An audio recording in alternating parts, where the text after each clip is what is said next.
Gente, olha só, estou aqui mais uma vez com esse projeto, né, do Imperador dos Implantes, com a linguagem agora voltada para a gente informar cada vez mais as pessoas em temas diversos.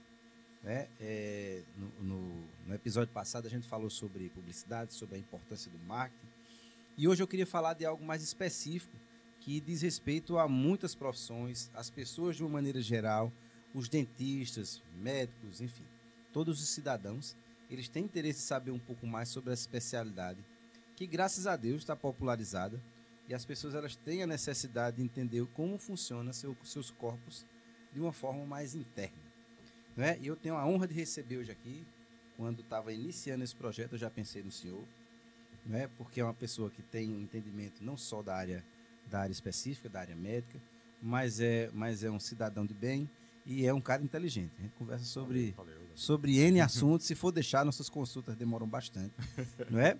Porque eu acho que todo mundo tem que ter esse entendimento, pelo menos minimalista, mas de algo que interesse de fato as pessoas. Na sua profissão não pode ser diferente, você fala de temas diversos e aconselha as pessoas de algo muito maior do que até na sua especialidade. Eu queria apresentar para vocês, muita gente conhece, todo mundo já conhece, mas o doutor Jair Flávio, não é, que é médico de formação e é um cosmopolita e um entendedor de muita coisa aí. Rapaz. Tá certo? Eu queria deixar aqui o microfone aberto para ele, que ele possa se apresentar para quem não o conhece. Né? Jair, seja bem-vindo. Davi, meu amigo das antigas, né? Não é de hoje que eu conheço o profissional das antigas, N facetas de atuação, mas por formação da odontologia. Meu nome é Jair Flávio, atuo na área de endocrinologia e terapia intensiva e também na parte de gestão médica, gestão hospitalar, e fiquei honrado pelo convite. Né? Tamanho da importância da informação para o público, não só para o público geral, como também para o público da saúde. Perfeito. Porque tem muitas nuances. Né? Eu estou no processo de pré-implante, por exemplo. Né? A gente tem discutido algumas coisas. Bastante, porque eu planejando. Planejando, eu tenho algumas situações que são bem específicas. Eu acho que todos. E aquela questão de quando a gente fala... Eu vou até, também isso aqui já começa com uma pergunta, sim, né? Porque é quando o pessoal fala aquela questão de protocolo, na UTI, por exemplo, a gente tem protocolo para muitas coisas, mas exatamente. O protocolo é aquela situação específica, você foge um pouquinho, né? Isso. Eu imagino que um protocolo na odontologia é como uma pista, que você vai de mão dupla e que você tem que manter seu carro entre aquelas duas linhas, mas que não impede de quando tem um buraquinho você desviar. Tem que desviar. Né? Então, tem que customizar, que é o segredo, né? Então eu acho que quando eu percebi que no caso de Dr. Davi, né? Falando Dr. Davi porque assim, formalmente, mas daqui a pouco eu já tiro o doutor e aí vai a história. Tem muita gente na frente. E aí, quando fala questão de customização, eu acho que o nome Imperador caiu muito bem, viu? O apelido caiu muito bem, porque você analisa cada detalhe, cada coisinha. Disse, não, mas no geral é assim, mas para você a gente vai fazer assim, vamos por isso. Individualizar. E aquela história, vamos, não é perder tempo. E tem uma velha máxima que diz, quem demora a planejar, né? Diminui o índice de erros, então você executa mais rápido. Mais rápido, exatamente. Eu acho que isso aí, na sua área principalmente, eu não toquei nesse ponto, você é intensivista, é uma área assim, onde a margem de falhas são mínimas, né? Então, deve-se seguir os protocolos, como você está colocando, que são nortes, são direcionamentos que foram testados por outras pessoas, por outros cientistas, para serem apresentados. Então, dentro daquele universo, a gente tem um mínimo de falhas que a gente pode cometer. Né? E nesse ponto, o indivíduo ele tem que ser frio e conhecedor dos detalhes e, assim, não dá muita margem para falha. Não é isso? Justamente, não só na parte da terapia intensiva, como endócrino mesmo, que eu acho que vem muito a calhar no nosso encontro hoje, que tem uma série de nuances quanto à questão de absorção de cálcio, né, que é Deu um toquezinho lá, vamos só... Quem sabe faz ao vivo. Não apareceu lá. Agora sim. Aí, o homem resolve tudo. O homem resolve tudo. Bonito. Vamos deixar aqui perto do computador. Então, que aí tem a série de nuances que muitas vezes é uma coisa muito boa para você, não só para você da odontologia, mas para todo mundo, né? Que é a absorção, reabsorção de cálcio, né? A gente pode conversar também sobre vitamina D. Perfeito, e perfeito. Essas situações, Magnésio, que a gente vai muito no magnésio, cálcio, né? sim, É isso? que aí tem essas situações que a endocrinologia também ajuda. Eu acho que quem não me conhece vai ficar vendo meu linguajar. Se eu for conversar sobre temas técnicos, beleza, eu tenho que me policiar até mais do que eu falar no mato texto. Não, mas o que é interessante, Jair, no seu diálogo, você sempre se preocupa em explicar e trazer para a linguagem popular. Né? Eu estava conversando ontem no programa do rádio do Anderson Tênis e falando a importância da gente simplificar, e não é fácil a gente simplificar termos técnicos para que as pessoas entendam. E o bom comunicador, o bom profissional de saúde, o bom médico, o bom dentista, o nutricionista, enfim, todas as áreas, é aquele que consegue simplificar a linguagem para que as pessoas entendam. Porque se elas não entenderem, vai ficar difícil dar adesão aos tratamentos. Né? E isso você sempre faz paralelos, e bons paralelos. Então, isso é essencial. Isso é essencial na compreensão, né? Porque você não se preocupa só em falar e tratar. Você se preocupa que as pessoas entendam. Um certo dia, vê como me marcou. Vê como as coisas marcam. A gente estava, sei lá, em 2012. Já faz tempo, né? Eu não era nem nascido, e eu estava no teu consultório. Eu não era nem e surgiu essas glutidas da vida. Ali, a glutida. Que é a semaglutida, e agora já tem o Monjaro, que é outra, é uma evolução, não sei nem o nome. Enfim. E aí você disse, Davi, eu estou usando. Você sempre foi esguio, não precisaria. Mas você me disse, eu vou usar para ver a reação, porque só assim eu posso dizer a você, com certeza, sim, o efeito. Você lembra disso aí? Eu lembro, sim. Lá no seu consultório. Então, assim, é bem interessante você, esse comportamento do profissional de saúde, que ele não se preocupa só em fazer. Ele gosta de ver, explicar e que as pessoas entendam. Isso é essencial para a adesão dos tratamentos.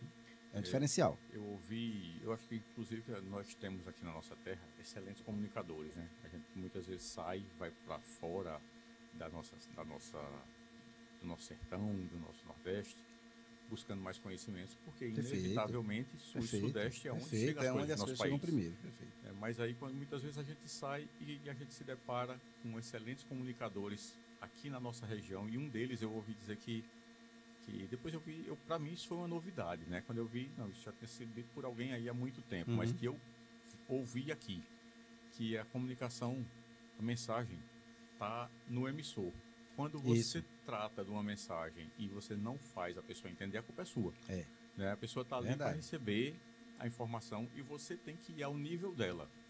Né? Então, estou aqui à disposição para que a gente possa trazer informação no universo que o indivíduo transita. Isso aí é algo essencial para que haja a compreensão dele. Né? É muito importante quando você pega o prontuário de um paciente que está lá escrito se ele é médico, professor, dentista, gari, pedreiro, caminhoneiro e tal. Quando você começa a fazer isso, eu tenho uma paixão entre algumas aqui que eu tenho. Eu fui criado em oficina, em mecânica, gosto muito disso. Você entende de verdade. Então, sou testemunha. Quando alguém fala de alguma coisa, que muitos homens gostam muito de carro, né? A maioria gosta muito de carro. E aí, quando eu encontro um como eu, que é apaixonado por mecânica também, eu já transformo isso num exemplo da mecânica. Então, algumas coisas que a gente vai falar aqui lembram muito a mecânica, como as coisas são interligadas. Pronto, e a endocrinologia tem muito a ver com isso aí. Porque uma peça ativa a outra, que inibe a outra, que provoca, não é, aquele efeito de potencializar, e aí a máquina vai funcionando adequadamente. Realmente é uma ciência muito bonita.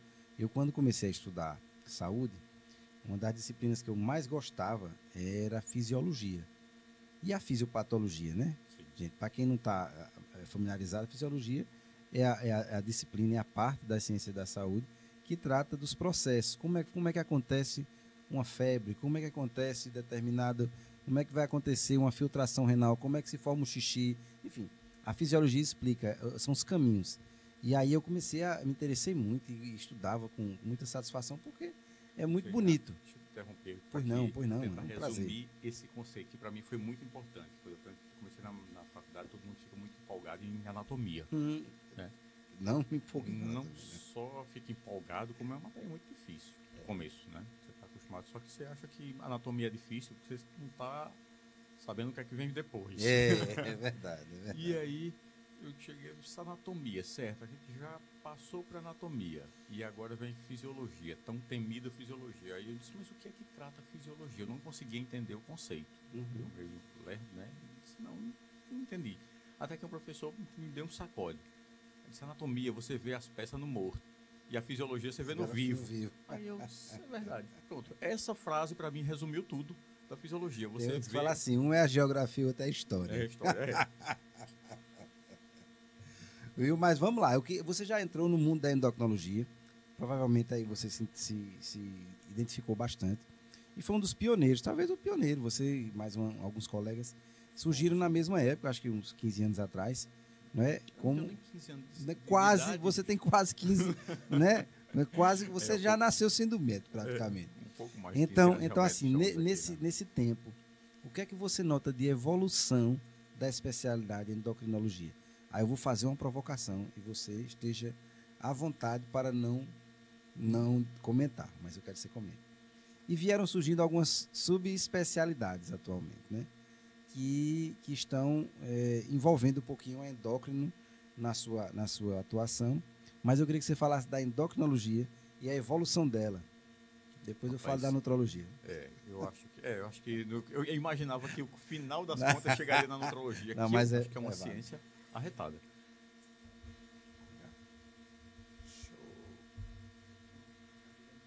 Show, chegou pra cá.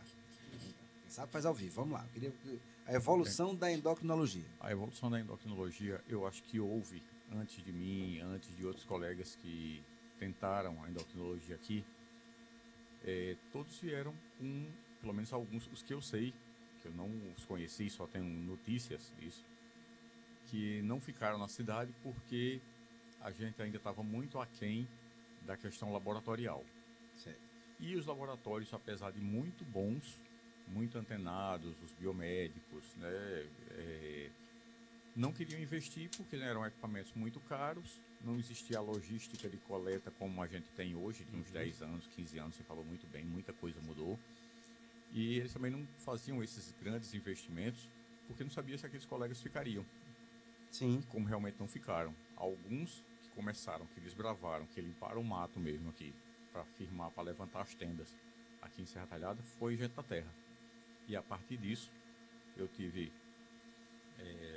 visitas no consultório, onde biomédicos, empresários aqui chegaram, você vai ficar mesmo? Se vou. Então a gente pode comprar máquina, pode comprar equipamento que mexa com hormônio e tudo mais, por mim você pode. Não sei como não sei o seu plano de negócio, como é que vai ser isso aí. E hoje a endocrinologia anda de mãos dadas com outras especialidades. Sim, perfeito. Assim, eu recebo muito paciente da ginecologia, da cardiologia e de outras especialidades, mas a gente anda muito de mãos dadas com isso, porque o metabolismo, se eu vou puxar a sardinha para o meu prato, eu vou dizer que o metabolismo é o coração do corpo, os hormônios. Mas se eu disser isso, aí meu irmão Jair Fábio já vai dizer, tá vendo? Você disse que o coração é tão importante quanto, então você lembrou que o coração também. Então é realmente uma... Mas aí, parafraseando, no orquestra, a endocrinologia é realmente um maestro. A gente tem órgãos hormonais que ditam o ritmo das coisas. Né? Então, de lá para cá, de 15 anos para cá, quase 20, eu acho que o marco mesmo, dos 15 anos para cá, a endocrinologia tem mudado, principalmente com as e eu acho que as subespecialidades são coisas muito boas. Que vem somar, né? Quando o pessoal começa a tirar muita pedra em áreas como nutrologia, como tem uma especialidade que está junto da nutrologia, que é a longevidade. Essa eu nem conhecia. Longevidade e bem-estar. Tem uma outra que está surgindo agora, mas ainda não está com tanta força. Eu vou dizer que não está com tanta força, mas se por acaso alguém escutar e achar o contrário, eu vou respeitar, que é o MEV, né? Que é a ciência da mudança do estilo de vida. As pessoas estudam como vai fazer a sua mudança do estilo de vida, porque basicamente é isso que pode estar afetando o indivíduo. Eu acho isso arretado. Sim, que vem para somar para as pessoas, né? Mas que ainda a gente ainda precisa de incentivos, principalmente da parte financeira, da parte fiscal, da parte tributária. E aí, por que eu vou tão longe assim? Porque hoje, se você der um pulo da evolução das coisas lights e diets, no geral, elas custam por volta aí de 20 a 30% mais caro. Aí você deixa de comer aquelas coisas porque que dão prazer, isso... que gostam, que engordam, que faz mal para o diabetes, que faz mal para a hipertensão, que faz mal para todo mundo, ainda mais caro. Então, a mudança do estilo de vida ainda precisa de um arcabouço financeiro e de um incentivo fiscal, tributário, de maior acesso no serviço vou ver público. Como você está antenado. Hoje, escutando a entrevista de um político aqui local, não vou citar o nome, um deputado, e ele estava falando exatamente isso. No sentido de que, ele disse, olha, alimentos para celíacos, para intolerantes, eles têm que ter um incentivo fiscal para que as pessoas consumam. Porque o público está aumentando e muitas vezes são produtos que têm um valor agregado mais alto e as pessoas deixam de utilizar para ter saúde por conta do valor.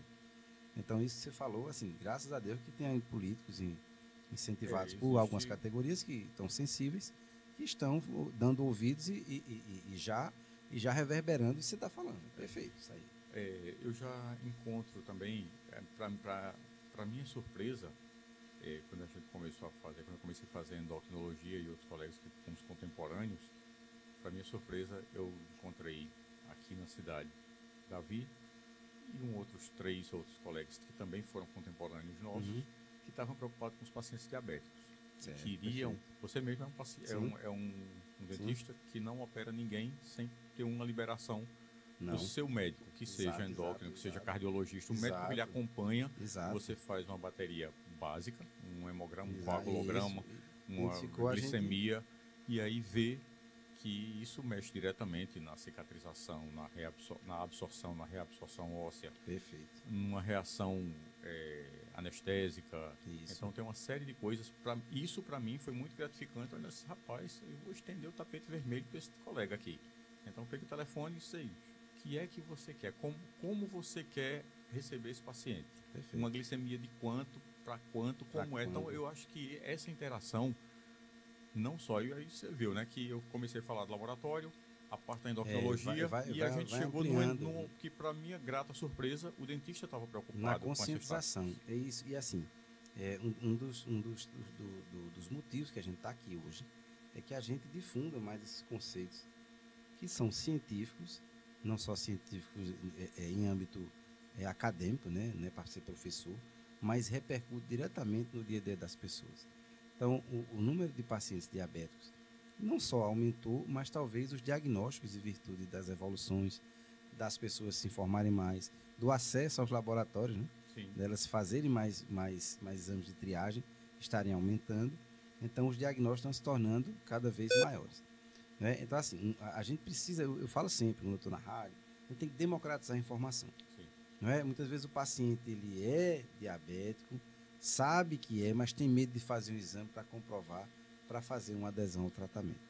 Não é isso? Quando a gente chega no consultório, muitas vezes o paciente tem a glicemia alterada, ele não fala para que a gente para os profissionais não negarem um atendimento, né?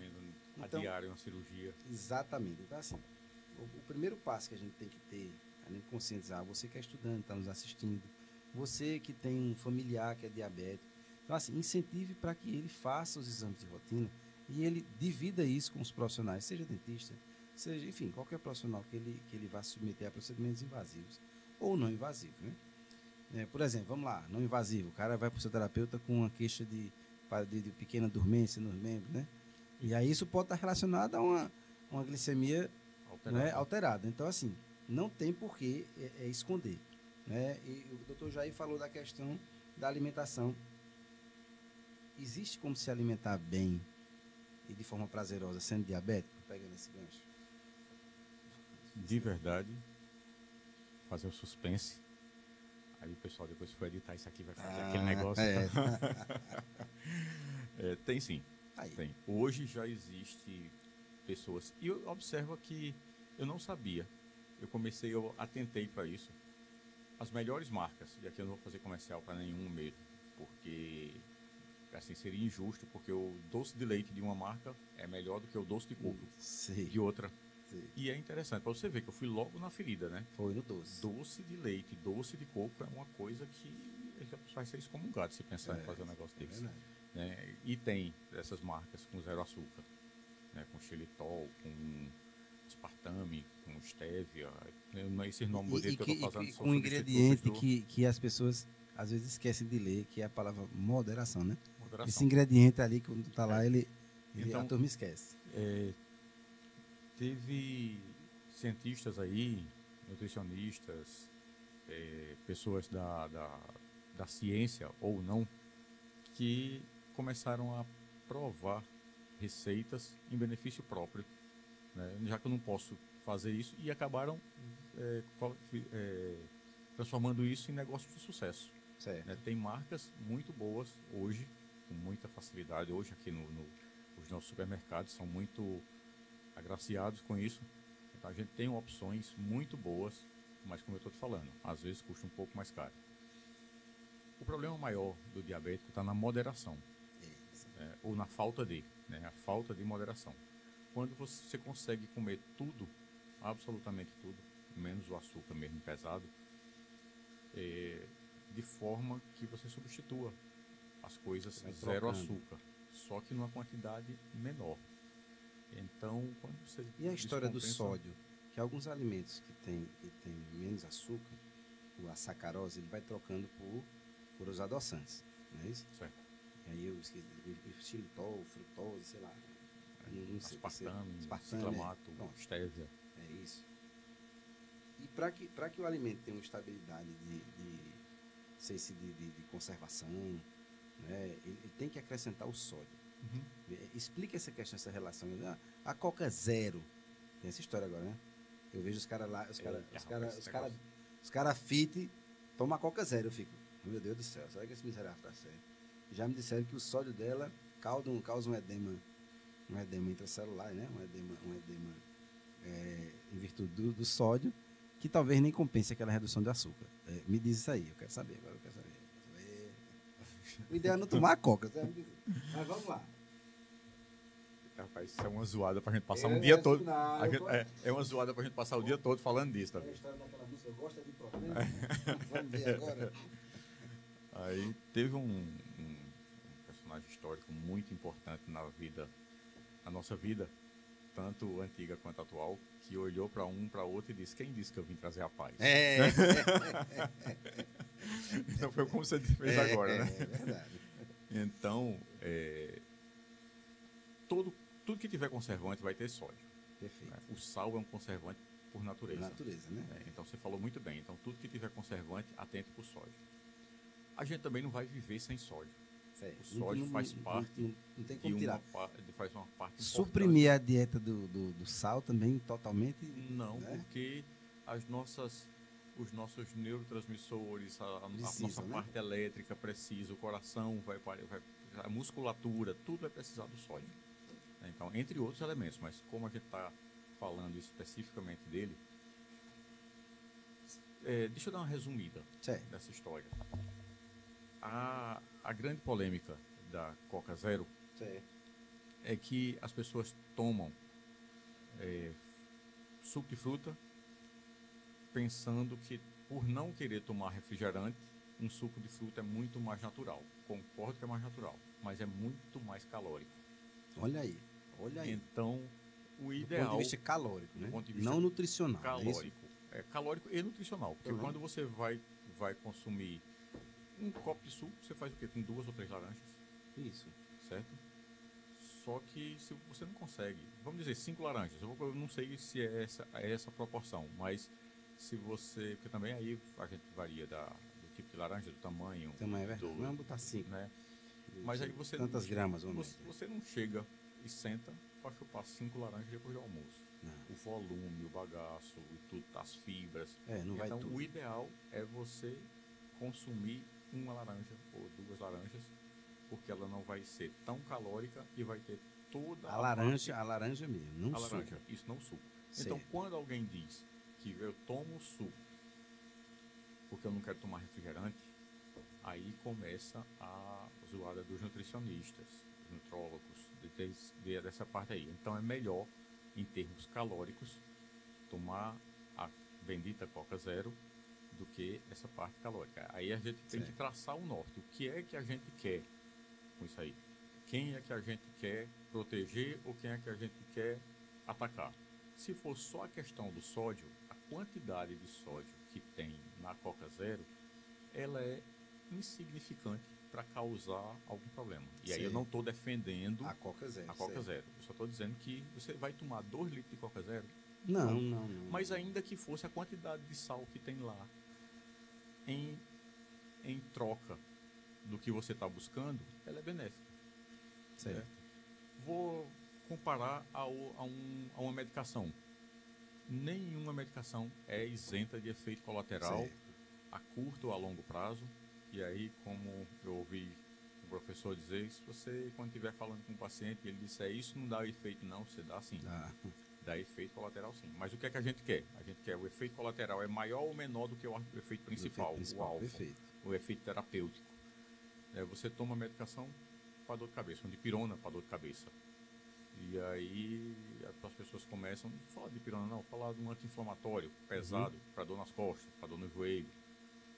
Nós temos uma população de trabalhadores braçais, de pedreiros, de agricultores, onde a lombalgia, de pessoas que trabalham no escritório, que não tem uma postura adequada. Então, a lombalgia, a dor nas costas, dor no quadril, dor no joelho, as pessoas tomam com muita frequência, se automedicam com anti-inflamatório. E esse anti-inflamatório não esteroide, ele age diretamente numa substância que afeta a mucosa gástrica. E isso aí causa gastrite. Aí você toma medicação para gastrite. Sim. Aí ele inibe outra coisa. Isso, e aí você vai repor. E aí faz um outro tipo. E então, cada vez que você muda, cada vez que você mexe nesse negócio, você piora outra coisa. Então, a história da Coca Zero, eu falei que era polêmica, mas o que é que a gente quer proteger e o que é que a gente quer atacar? Se vai ser a parte da caloria, Coca Zero tá beleza. Se a gente está pensando que já é um paciente, polimedicado, que já tem hipertensão, que já faz uso de outras substâncias, aí que retém sódio, que pode... É um paciente renal. Então, um paciente dialítico, que já vai fazer... Aí o paciente dialítico, ele já tem uma restrição da quantidade de líquido. Que seja com sal, com açúcar, com qualquer coisa. O líquido é que já está fazendo, até de água. Então aí fica a coisa. Eu não estou querendo fugir da pergunta. Estou querendo dizer que tem muito mais coisa para a gente. Aproveitando a história da parte do zero, o adoçante. Faz mal ou faz bem? Sim, o adoçante eu usei muito tempo, um adoçante. E depois vem a história, não, porque o ciclamato é cancerígeno. Enfim, vamos ver qual seria o melhor adoçante. Não tem melhor não. Você vai não tem melhor. Eu gosto de você que você é direto, vamos lá. O que é que eu acho dos adoçantes? Certo. Compre todos e vá testando a combinação. Não são caros todos vão... Mas tem o tal do xilitol é mais caro. Mas aí é caro, mas a longo prazo, bicho. Não, eu digo assim, em relação aos demais. Mas aí você consegue comprar todos, porque você não usa uma garrafinha, um frasco, uma caixa deles. Isso dura um mês aquele negócio ali. Aí se você comprar mais de um, ele vai durar 2 meses ou 3 meses. E daqui a pouco você se adapta a um só. Tipo, stevia é melhor com coisa amarga. Sei. Né? A sucralose. Eu me dei com a sucralose durante muito tempo. Aí tem o ciclamato, o aspartame. O ciclamato é muito doce. Mas aí ele serve para outros tipos de... Então, de quando alguém me pergunta qual é o melhor, eu disse, não, compre 2 ou 3 e vá testando. Tome café. Quem gosta de café adoçado, tome café com ciclamato, depois tome café com aspartame e depois tome café com stevia. Você gostou mais de...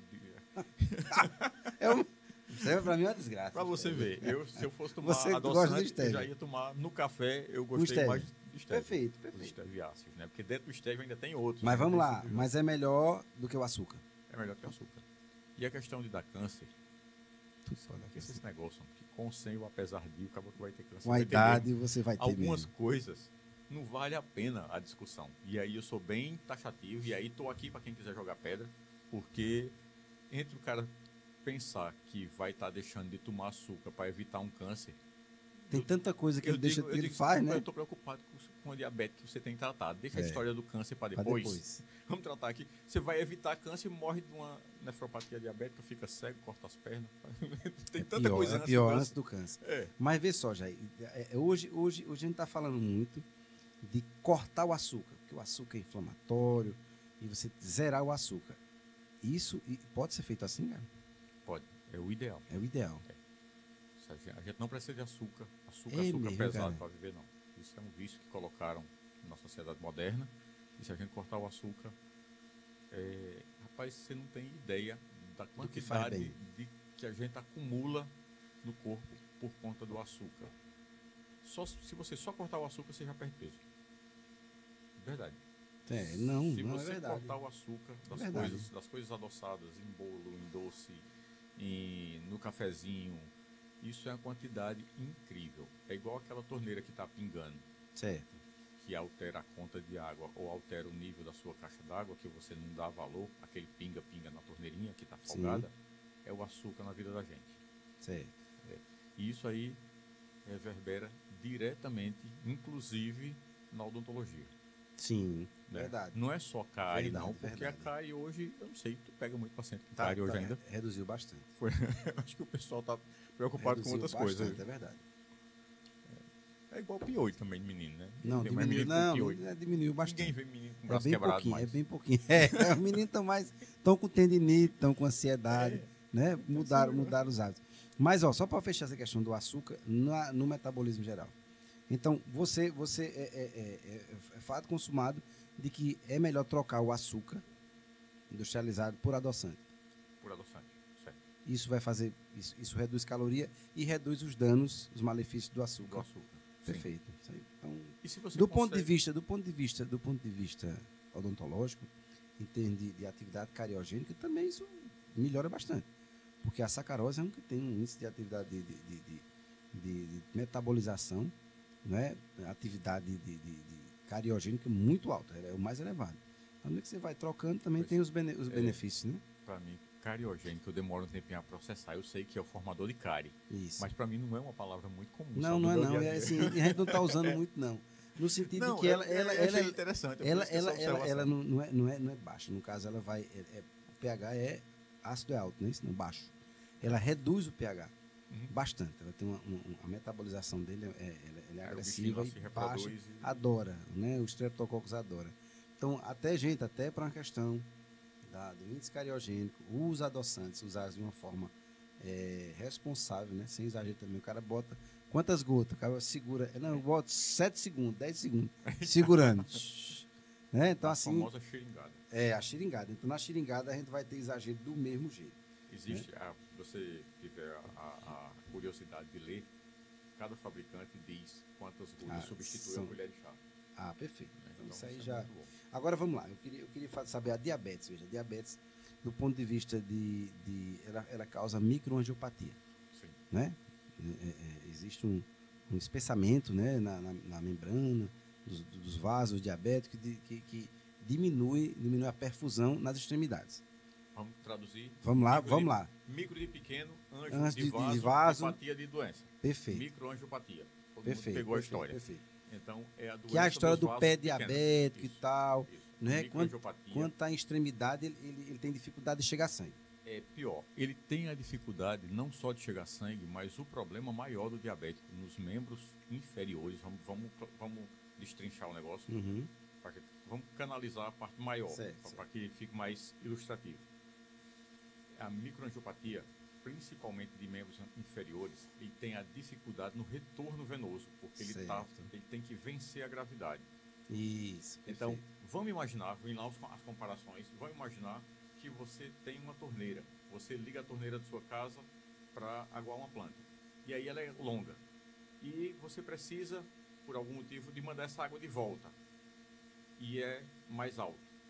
Quando você vai tentar mandar de volta, você vai ter que fazer mais força. Mais força, Se você soprar uma mangueira com água, ou a torneira, por exemplo, a água vai a favor da gravidade, vai ser mais fácil. Vai ser mais fácil. Então, o coração está bombeando sangue para as pernas. Então, ele vai melhor. Vai tranquilo. Para ele voltar, que precisa sair e voltar, ele já volta naturalmente, sem microangiopatia, sem doença nenhuma, ele já tem uma força maior para voltar.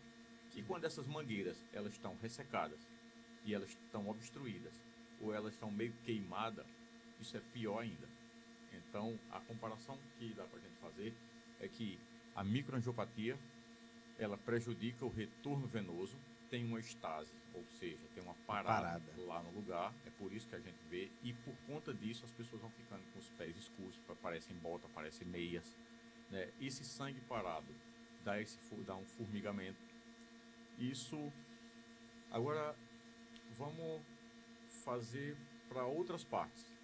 A microangiopatia, a gente não só tem em veias. Eu fiz essa ilustração de forma muito grosseira e muito Sim, mas é longa, mas a gente consegue ver isso também nos vasos mais finos que a gente tem. E aí são as extremidades, né? Pés e mãos, retina, né? Os olhos, por isso que muitos diabéticos ficam com a visão turva, perdem a visão. E não menos importante, pelo contrário, né, para a nossa conversa, na parte da mucosa oral. As mucosas também sofrem muito com isso. No caso dos homens, os pequenos vasos dos órgãos genitais também sofrem muito com isso. Os capilares. Os capilares, isso, já o finalzinho. O finalzinho. Eu faço um comparativo, porque a gente tem nos ossos maxilares, a gente tem alguns vasos de pequeno e micro calibre, né? Não é médio, seria pequeno de micro calibres.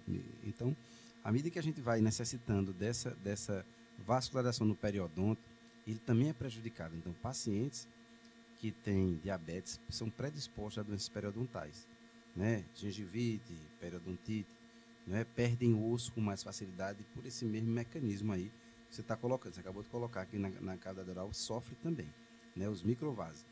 Então, quando a gente vai falar de implantes, que eu chego para o paciente e digo, olha, se sua glicose estiver nos níveis aceitáveis, a gente pode fazer. Se não, não pode. Porque justamente a gente vai ter prejuízos, essa microvascularização, na nutrição exatamente, que a gente vai necessitar para que haja uma cicatrização a contento. Exatamente. E às vezes, se o paciente não, ele mascara, né? Vou fazer o implante, aí ele vai lá ali e faz de tudo e a glicose cai, né? Vai cair, aí não, beleza, tá ok. Só que aí, você, paciente, o processo de integração do implante no osso leva tempo, não é naquele momento que é feito o implante, né? E aí ele tem que ter um policiamento a curto, médio e às vezes longo prazo para que o processo se dê de forma, né, satisfatória. Hoje eu vou chamar só o diabético de mentiroso, mas não são todos, só quem tem diabetes, né? Antes eu dizia que era o diabético e o gordo, mas o povo tá com esse negócio da gordofobia, tá? Então eu tô fora desse negócio. Não mexo mais com gordo, não acuso ninguém de nada. Quer ser gordo? Continue sendo. Mas na nossa... Eu rodo e ainda falo da trepaça do gordo. Aí... Mas pode falar. Então, o diabético, ele tem uma... E aí, assim, pelo contrário, né? Eu estou aqui para ajudar mesmo. Não, a gente tá aqui para ajudar. A gente fala do gordo, mas é porque nós somos de uma geração que não tinha todos esses dedos, né, não? Os dedos a gente tinha menos dedos. Eu acho que a gente era cotó. Porque a gente falava essas coisas. Pronto, vamos lá. Pessoal, Davi, você é gordo por quê? Porque eu como. Eu sou gordinho porque eu gosto de comer e como errado. Então, assim, quer melhorar? Como errado e como muito. Né? Aí o cara tem dificuldade de perder peso. Mas não tem essa história, não. O cara tem que admitir. Se você está aí me olhando, né? Admita. Está comendo errado, tem que comer melhor, tem que praticar atividade física da forma correta. E aí a coisa vai funcionar. Não se aperreie, não, eu vou ficar triste. Não, eu estou gordinho. Problema nenhum, não. Vamos lá. Então, o diabético, ele passa por às vezes até um processo ansioso, né? De querer fazer um procedimento dentário, quer mudar a autoestima, quer melhorar o seu estilo de vida, né? Porque a autoestima é um negócio muito, muito importante. Sim, é essencial. Às vezes as pessoas vão para o dentista não é só por conta de uma dor de dente. Não. Né? Eu acho que hoje você tem pego cada vez menos isso, né? Não, as pessoas estão buscando fazer reabilitações, porque questões do passado que ficaram pendentes, né? Perdas, né? E aí as pessoas estão vendo que aquilo impacta diretamente no seu dia a dia, na nutrição. Na nutrição, né? Isso. Então estão buscando realmente até para se engajar em outros tratamentos importantes, até de recomposição da estética corporal. Ele vai buscar na boca também. Gancho. Parece que por um tempo ficou muito clichê que a sua saúde começa pela boca. Eu ouvia essa frase há não sei quantos anos, mas eu acho que o pessoal parou de falar porque estava muito na cara, mas é aquela questão de que o óbvio tem que ser dito mesmo. Porque se você não tiver uma boa mastigação, se você não tiver uma boa... Eu estou fazendo uma reabilitação oral, principalmente pela fala. Sim. Eu percebi algumas coisas. Eu já tenho uma voz grave. E aí, se eu não melhorar a minha dicção, a dicção tem que ser a partir de todo o aparelho fonador. E os dentes têm uma função incrível nisso. Perfeito. Né? Então, é lábio que abre ou que fecha, a língua que bate no canto certo, o som, o sopro. Então, tudo isso, se você quer ter uma boa comunicação e fazer se entender, então tem que começar. Isso não é só eu acho que a vida das pessoas começam pela boca e pelos olhos. Né? Então, você é muito importante isso.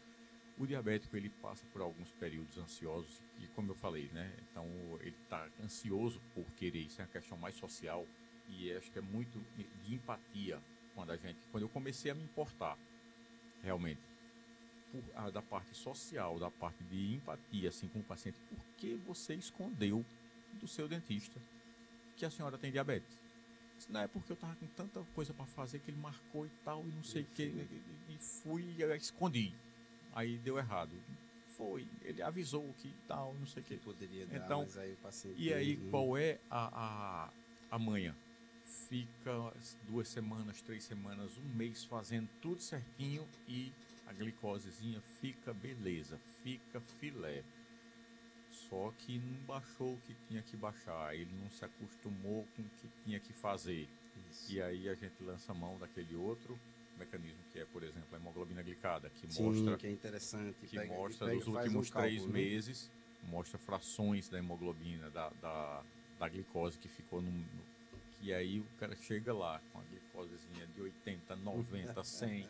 110 filé e a hemoglobina glicada de 8, 9. Mas espera aí, seu Zé, peraí, Maria. Aí você... Não, tá brincando. É porque tal, não sei o que, só não tem como liberar para fazer um procedimento desse, para fazer um procedimento dentário, para fazer uma cirurgia de catarata. São coisas muito importantes que sabe uma coisa, já errado muito grande assim, eu estou empunhando essa bandeira de uma forma bem insistente. Eu tenho a oportunidade de falar num rádio, que é um meio de comunicação de massa, né? Sim. E eu digo, gente, não tem como tirar a cabeça do corpo, ou a boca da cabeça, que é do corpo. Né? As coisas estão interligadas. Por questões já culturais, a gente acha que dente é coisa simples, extração é coisa simples, procedimento na boca não tem relação com o corpo. E as pessoas vão colocando essas questões e vai levando de pai para filho, só que a gente chega, a ciência hoje, né, já existia há muito tempo e hoje muito mais. E os profissionais estão mais antenados para essas questões. Aí você diz, córnea, catarata, sei lá, seja o que for, o médico diz, bicho oftalmo diz, não opera, acabou-se. E a turma quer, porque quer, por fim da força, que você faça um procedimento desse, né, sem o devido cuidado. E aí, só quando dá errado, é que, ó, você que está me vendo, quando dá errado, aí você diz, deu errado, doutor. Não, deu errado, porque durante aquele processo que era para você estar reeducando a sua qualidade de vida, os cuidados com a glicemia, com a sua alimentação, você exagerou. Então, a cicatrização não vai se dar contente, porque a cicatrização óssea, principalmente, ela tem um metabolismo mínimo na parte inferior de 2 a 3 meses. Na parte superior vai de 4 a 6. Isso vai acontecendo. Então, se os níveis não estiverem satisfatórios, aqueles processos cicatriciais, né, de cicatrização que necessitam, né, de uma boa chegada de sangue naquele local, né, das células reparadoras, vai ter dificuldade com qualidade. Não é? Porque célula reparadora, se não chega sangue, não chega as células reparadoras, não é isso? E aí, por isso que tem que ter todo esse cuidado. É isso? E aí, junto com esse sangue que está bem docinho, tem outras substâncias que precisam estar lá também. Né? Como cálcio, vitaminas, leucinas, interleucinas, enfim, um monte de coisa bonita que chega lá, que precisa se juntar e que está com tudo certo. É igual você vai construir uma casa e está com todos os materiais ali de boa qualidade ou não e entrega para alguém que não sabe mexer. Pronto, eles não vão se encaixar. Cada coisa vai ser no seu lugar. Então, esse sangue, que é o verdadeiro transportador dessas substâncias, vai entregar cada coisa no seu devido lugar. E essas coisas vão ser entregues. De boa ou de má qualidade, elas vão ser entregues. As de boa qualidade vão fazer a parte boa e as de má qualidade vai acabar com sua obra. Perfeitamente. Que na verdade, o que o dentista está fazendo, o implantodontista está fazendo, é uma obra muito delicada, muito trabalhosa e com um resultado que a previsível. gente quer, é isso, é previsível. É previsível. O índice de sucesso é altíssimo. Agora, se a gente começar a transitar nessa areia movediça, né, dessa instabilidade glicêmica, né, desse paciente que acha que vai fazer, não é isso? É porque o desenho animado, aquele que tem areia movediça. São os mais antigos, vão lembrar. A gente pisa, acha que está pisando num terreno, né, e vai e não tem como sair ali, chega um ponto. Então, assim, Davi, você já teve caso de diabetes que deu tudo certo? Já. Já teve caso de paciente diabético que perdeu o implante? Já. Né? Já. E como foi? Rapaz, os pacientes que têm diabetes, quanto mais medicações eles usam, se for insulina dependente, complica ainda mais. Né? Se o paciente não for muito disciplinado, ele tem uma tendência de ter maiores complicações. Eu acho que isso vai da patogênese da doença. Quando o cara entra para a insulina é porque realmente já está numa questão mais complicada de metabolismo, não é isso? Insulina, ela é a melhor medicação que existe para diabetes. Certo. Só que aí, a insulina, ela ajuda o pâncreas. A insulina é um hormônio natural nosso. Natural. E aí o pâncreas começa a ter essa deficiência da insulina, que é a chave e a fechadura. Pega a glicose, abre a célula e bota lá como forma de energia, para transformar a energia. E aí o pâncreas fica deficiente disso. Alguns pacientes diabéticos tipo 2 passam a tomar medicação oral para fazer com que diminua um pouco esse índice glicêmico, a glicemia baixa, mas aqueles porque ainda tem uma reserva de insulina no pâncreas. Mas quando precisa tomar insulina, você já exauriu, já está exausto, então essa parte dessa insulina vai ajudar o corpo a fazer isso. Só que não é o original do fábrica. Não é original, é isso que eu estava pensando agora. Então, não é original, então talvez por melhor que ela seja sintética, ela não tem os mesmos benefícios que a insulina. E aí ela vai, aliás, de novo, a gente vai naquela coisa, né? O alvo é baixar a glicose, mas aí tem as reações adversas, outras efeitos questões colaterais e entre elas age lá na cicatrização também. Perfeito. Então, assim, diretamente nós estamos com o tema cicatrização. A gente fala muito de cicatrização porque tudo na vida hoje é cicatrização. Não é? Até a longo prazo. O paciente que é diabético, ele precisa de suas células estarem sendo renovadas, assim como qualquer outro. Então, se a gente tem um déficit cicatricial, em virtude disso que a gente já falou, então o paciente diabético tem uma tendência de envelhecer um pouco as suas células internas, né? Sim. Naturalmente, ele vai ter uma renovação menor. Então, o paciente diabético, você se cuide, você faça atividade física, você vá no Dr. Jair Flávio, você escute as orientações dele, porque com certeza é um procedimento, é uma doença controlável. Controlável, dá para viver muito bem, de forma bem... Quem faz atividade física tem uma tendência de viver melhor com a diabetes? Melhora bastante, diminui muito a medicação. O esforço do diabético é recompensado com a diminuição da glicose. É uma recompensa. Perfeito. Certo? Daquela pessoa que faz bastante esforço de forma controlada, a diabetes baixa. Ótimo. Então aí se você tiver exercício físico regular, com certeza vai tomar menos medicação. Qual o melhor? Não existe o melhor. Atividade física para os diabéticos.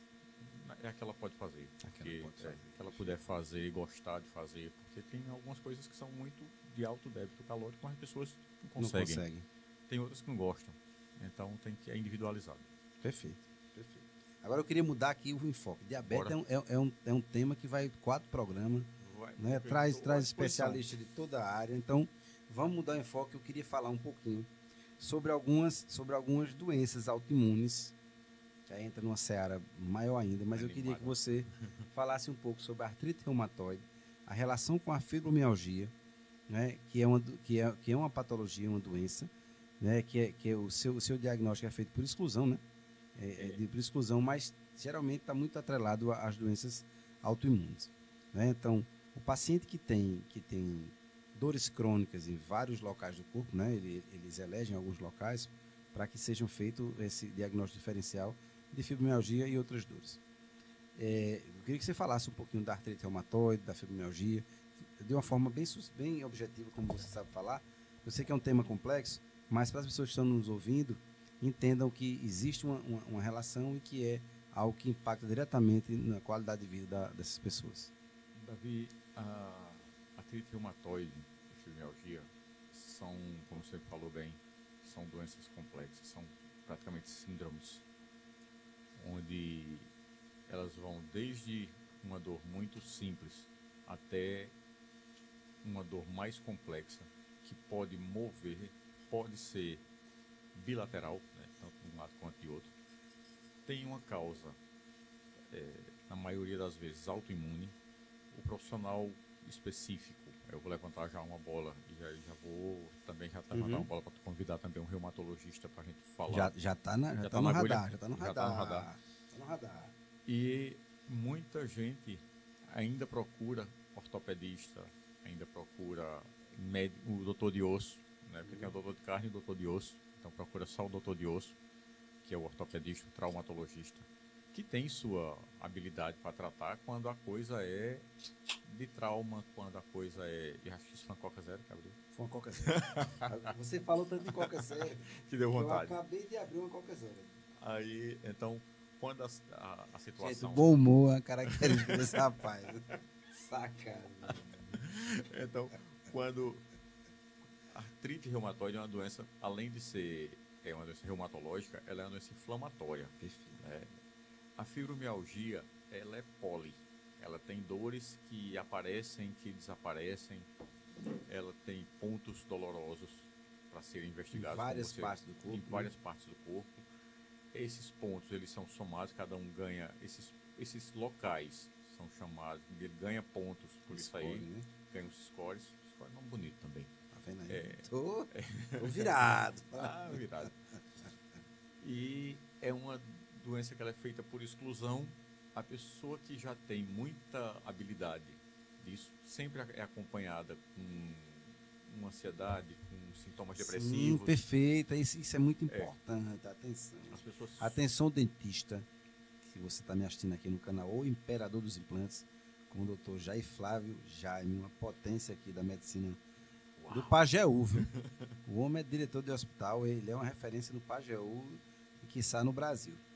Vê só, a gente tem que atinar para essa questão dos fenômenos das doenças depressivas e das doenças psicossomáticas. Sim.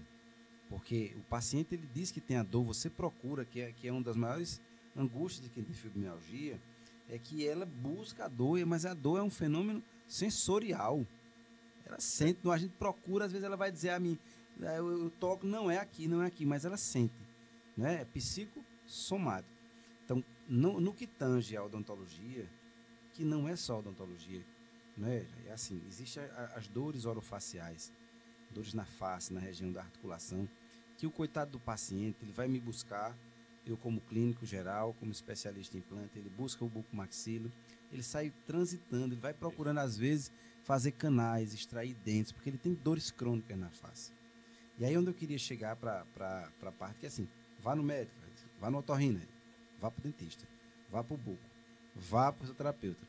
Então assim, é uma doença multifatorial, porque você está me dizendo aqui, existe a artrite, a fibromialgia é algo que deve ser diagnosticado, só que existe o fator psiquiátrico e psicológico, né? que leva. Então, assim, a gente está diante de um quadro que vai ser tratado por muitos profissionais, não é isso aí? E que afeta diretamente a qualidade de vida dessas pessoas. Elas ficam cansadas da peregrinação de médico em médico, de especialista em especialista, de profissional em profissional. Quando eu falo de médico em médico e especialista, aqui dentro das áreas médicas, ela vai para o ortopedista, ela começa a peregrinação no médico do posto de saúde, na UBS, na Unidade Básica de Saúde, que encaminha para um reumatologista, que a gente sabe como funciona no nosso sistema.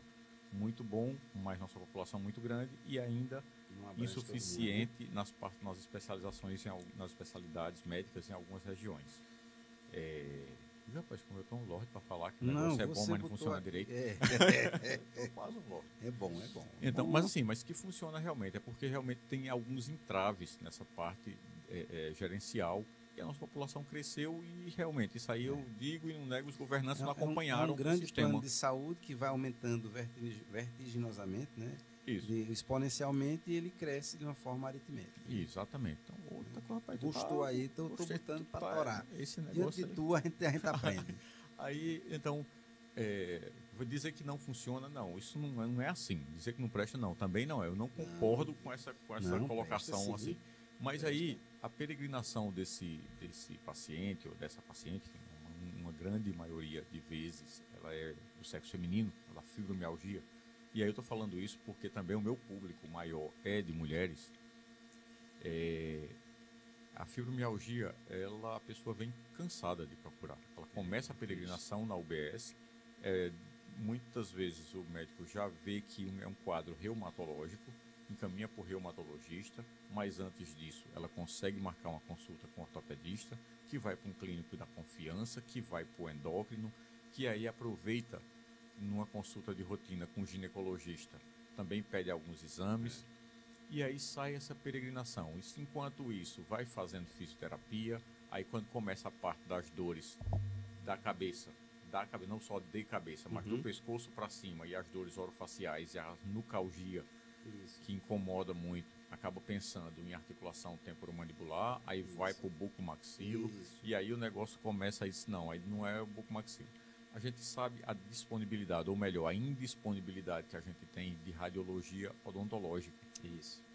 No serviço público. Perfeito, né? A radiologia odontológica que a gente tem no serviço público do posto de saúde, que eu acho isso muito bom para o que se propõe, que é a da parte das peças dentais, sim. Né, dos dentes. Pequena, mas aí uma tomografia para ver ATM, tomografia para ver sei lá o que. Tirar dúvidas, né? Uma ressonância, ver a e aí você vai ver uma coisas mais específicas, e aí você está entrando para uma coisa investigando o que não é. O que não é. Investigando o que não é. Ele vai investigando o que não é. E aí você falou muito vai bem. Rodar, depois ele vai voltar e não é isso. Aquilo. Viver e conviver com dor não é coisa boa, não. Aí o paciente não dorme, aí piora ainda mais. Aí ele vai ficando, né, os efeitos. Deprimido, triste. Aí vem às vezes o marido, às vezes o patrão, às vezes qualquer pessoa, essa mulher está aí com frescura. Não tem essa dor toda, não. E ela sente. E ela sente. E isso é uma síndrome que angustia, que diminui, que a qualidade do serviço não fica bom, que fica irritada. Dentro de casa, então, né? Não rende. De relacionamento. Então ela começa a tomar medicação para depressão e aí começa a andar para outro caminho. Aí vai psicólogo e consegue dizer e mostra. Então é um diagnóstico que não é fácil. Não é fácil por não ser fácil mesmo e não é fácil pelo acesso. Porque aí começa a fazer exame de sangue, não dá nada. Tomografia. Dá nada. Não vai dando nada. Só interrompendo para eu não esquecer aqui. Uma paciente que eu atendi recentemente, uma pessoa muito instruída, uma mulher instruída, bem posicionada profissionalmente, sabe? Assim, doutora, fazendo doutorado, enfim, uma pessoa expoente no que se propõe na sua profissão. E ela tem esses sintomas aí. Só que aí ela não crê no psicossomático da história. E já fez bloqueios de nervos, bloqueios, cirurgias ressectivas para diminuir os gatilhos daquelas dores. E aí, muitas vezes, o paciente também ele tem que aceitar né, essa questão desse diagnóstico e procurar abrir um pouquinho a mente para outras áreas, outras patologias que podem afetar. E também você, paciente, que tem esse quadro, alguém que você conhece, tem que abrir a mente para não ser, assim, o problema não é diretamente ali onde você sente. Né? Se você sente dor na face, na nuca, como o doutor falou, não é? Em outras partes do corpo, abra sua mente para procurar, né? Procurar terapias em outras áreas que não sejam diretas especificamente naquela área que você está sentindo seu desconforto. Vou citar um exemplo de coisa que não tem nada a ver com a fibromialgia, mas é um exemplo de dor que é provocada por postural, a gente já sabe que tem, né? Sim. Mas aí esse tipo de postura foi inusitado para mim. Eu sofria de cefaleia tensional por conta da expressão da testa. Sim. Então a gente tem musculatura na cabeça que quando você passa por dias que são mais, e aquelas pessoas que são mais expressivas, então chegava no final do dia, aquela tensão toda estava na cabeça. Acumula. Então eu estava sentindo dor de cabeça, o meu diagnóstico isso aí. Qual foi o tratamento? Um negócio filé demais. Botox. Além de tudo, ainda fica lisinha. Mas é outra coisa, gente. E aí você a toxina botulínica, ela iniciou a sua utilização sendo terapêutica para essas questões, né? Isso aí. Sim. E aí, nada contra as utilizações estéticas, tranquilo. Mas ele tocou na questão, assim, as medicações, elas têm as suas indicações. E nesse caso, de fato, até para questões aí, o paciente apresenta apertamentos, tensões, que né, o pessoal conhece muito como bruxismo, que não é só o bruxismo, é o apertamento, que é a mesma ideia, a mesma fisiologia. Ele aperta, ele está tensionando, justamente por uma questão, às vezes até de hábito. Existe alguma recomendação? Vai descarregar. Existe alguma recomendação do CRO para não chamar de bruxismo mais? Porque eu tenho visto alguns dentistas falando não mais bruxismo, sim essas... O apertamento. Apertamento, não, eu não vi a tensão, recomendação. Porque o bruxismo em si, ele é considerado um ato involuntário que a musculatura leva ao apertamento. Então, não vejo por que ele modificaria esse conceito. Não, eu estou tão melindroso não é com as coisas porque eu pensei que os bruxos podiam ter... os bruxos! Por questão religiosa, os bruxos diziam, bruxismo não. Bruxismo não, outra coisa. Eu estou tão melindroso com essas coisas. Não, mas E eu respeito. É apertamento. Se alguém disser que não vai ser bruxismo porque está fazendo referência aos bruxos, não, é apertamento a partir de agora. Aí lascou. Tá bom. Não, mas pode falar. Então, gente, assim, fica pra gente... Eu vou pular, que são temas maravilhosos.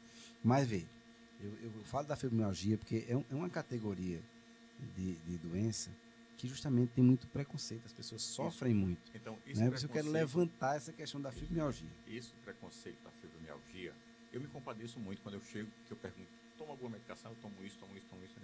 Também tem polifarmácia, né, velho? Também tem fibromialgia. Aí, isso, de tudo que ela falou, dá certo para a pessoa respeitar, tem pressão alta, doença da tireoide, doença de diabetes, toma remédio disso, tem fibrilação atrial, coração, né, tem uma coisa tal, aí para, eu disse, mais alguma coisa, tem fibromialgia. Ela deixou a fibromialgia por último, porque não se sente muito confortável em falar disso. Tá tomando alguma coisa, já trata com alguém e tal, não sei o que, então começa a me interessar por isso e as pessoas se sentem acolhidas, porque tudo isso já tem uma especialidade que está tomando de conta. Mesmo ela já tendo sido acompanhada por fibromialgia, quando alguém dá importância a isso... Escuta, que muitas vezes a escuta já vai abrandar, porque existem os fatores psicossomáticos. Isso. Então, quando a pessoa reconhece que tem fibromialgia, que alguém disse que ela poderia ter fibromialgia, como é que foi esse diagnóstico? Fiz um monte de exame e não deu nada. E quando o doutor botou de costa, começou a apertar aqui, ali, apertou dentro do joelho, apertou no tornozelo e tal, não sei o que. Desses pontos, tudinho, ele disse que era para ter tantos e teve tantos. Ela sabe contar direitinho. Pronto, essa aí está bem acompanhada. Essa aí tem fibromialgia mesmo, porque já fez essa gincana toda. Perfeito. Então, eu acho que vale muito a pena assim, falar sobre fibromialgia, que é um a tema... pessoa reconhecer. O que você está fazendo é fantástico, de dizer assim, que não é só medicamentoso. Não é só medicamentoso. Às vezes a qualidade de vida da pessoa, a pessoa trabalha demais, ou então tem uma vida muito maçante dentro de casa, né, com uma vida extenuante, cuidando de filho, marido, não tem uma atividade de relaxamento, algo que lhe traga um certo prazer, que isso também faz parte da vida, né? A saúde é o bem-estar físico e mental, e existem as atividades que contemplam a questão do conceito de saúde. Então, assim, do ponto de vista da odontologia, muitas vezes esses pacientes, a gente tem que tomar assim, muito cuidado, porque às vezes o paciente ele busca no dentista, por desinformação, a solução dos seus problemas. Né? Eu vou colocar agora um implante, uma prótese protocolo, e eu vou me ver livre dos meus desconfortos. E não é assim. Então, o paciente, se existe problemas dessa natureza, né, de natureza psicossomática, de muscular, nós não tratamos isso. Então, dentista, estudante, atenção. Isso vai ajudar. Faz uma anamnese bem feita e se vê que o paciente está buscando algo que você não vai entregar, referencie para os profissionais que você deve referenciar, porque senão você vai estar com o paciente que vai lhe trazer, não é um problema, é um paciente que ele está buscando a solução no local errado. Então, muita atenção. Ele está procurando a tábua de salvação. Porque às vezes o sintoma maior dele é na face. Sim. Então ele acha que trocando, botando seus implantes, olha, se eu botar um implante vai resolver? Não. Né? Vai sempre. Não vai. Você não tinha. Não vai. Você vai comer, vai mastigar. Agora a dor, né? A dor vai lhe acompanhar. Né? Inclusive a questão de dores faciais, está no radar também, uma colega neurologista, eu já falei com ela. A gente fala especificamente de diagnósticos diferenciais de dores faciais, né? E aí a gente vai andar mais para o campo neurológico, que é uma questão altamente complexa, mas que vale a pena ser tratada, porque também são pacientes que vão ficar feito uma bola, né? De ping-pong, vai para um lado e vai para o outro. Ping-pong sabe que eu gosto muito, né? Agora eu queria mexer agora com uma coisa que está muito na atualidade, inclusive as medicações estão sendo dadas no SUS, ofertadas no SUS, que valem a pena, porque as pessoas, as mulheres estão vivendo mais, né? Elas estão necessitando de um acompanhamento mais próximo. A questão metabólica, né? As deficiências vão acontecendo quando a mulher vai passando do seu tempo da menopausa. Então, naturalmente, o metabolismo ósseo dessas pessoas vai ficar deficiente, né? Então, as drogas, os alendronatos, vão querer chegar aqui nessas medicações que vão atuar diretamente no metabolismo ósseo. Então, você que está me vendo aí, que está estudando odontologia, você que para lá ou para lá quando eu for? Você para cá, tá eu vou para lá. Então, assim, você, tu vai aquela da Kena, né? Aquela ali. Pronto, eu outra aqui, vou lá.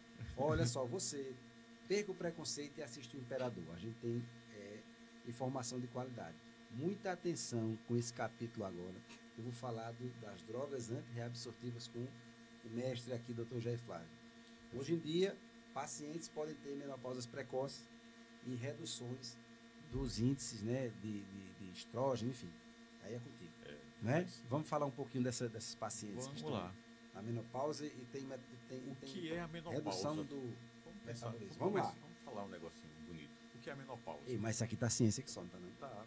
Tá uma ciência tranquila. Tá bonito. Tem até uns cabalinhos atrás das câmeras que estão se interessando por isso aí. Coca zero. Vamos chegar em casa conversando com a mulher. Menos Vinícius, isso, né, casado? É verdade, Vinícius? Vixe, que coisa boa. Aí, o que é a menopausa? Né? Vamos começar com essa história. A mulher nasce, cresce, menstrua, engravida ou não. Isso é o ciclo da fase hormonal da mulher. Ela é uma criança, depois vai para a pré-adolescência, que é pré-púbere, a puberdade, aumenta o quadril, aumenta a mama, pelo, e aí menstruação. A partir da menstruação, ela começa seu ciclo reprodutivo. A gente tem para as mulheres uma vida média. Eu vi uma pessoa falando a vida útil, isso deu uma zoada, né? Porque a vida útil reprodutiva dos órgãos, mas quando fala vida útil da mulher, aí começa a zoada. Aí começa aquela história que você disse, né? Vamos tomar cuidado.